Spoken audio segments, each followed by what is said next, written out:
Здравейте, аз съм Габи от Лъжичка изненада и сега ще ви представя какво означава моят бизнес. Първо ще ви представя моите неща.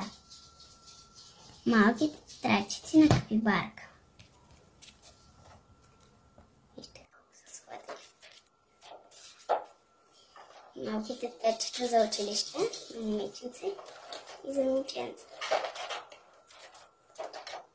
Четки за коса.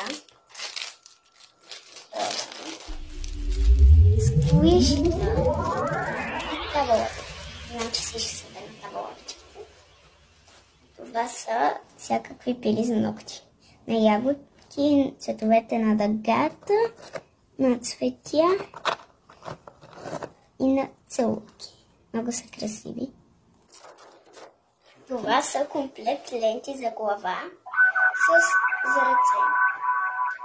Това е заедно с това. Това са също ленти за коса, обаче без такива неща за ръце.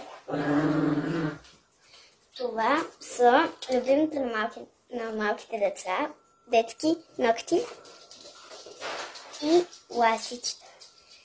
Много меки ластичета са това. Големи скрънчета, малки скрънчета и тампончета за гриб. Това са Дисни играчки, които ние не знаем какво има в тях. Вие ще разберете като получите поръчка.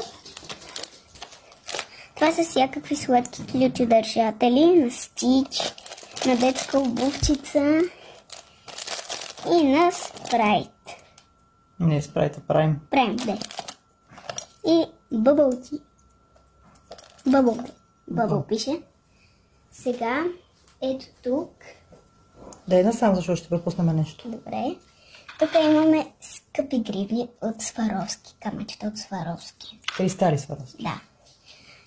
Това е Стич тема. Тема на Стич. И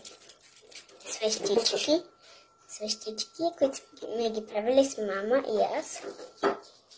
Гривни с естествени камъни. И други вид кристали.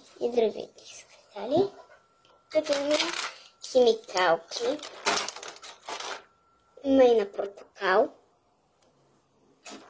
Аз му викам на портокала Фанта.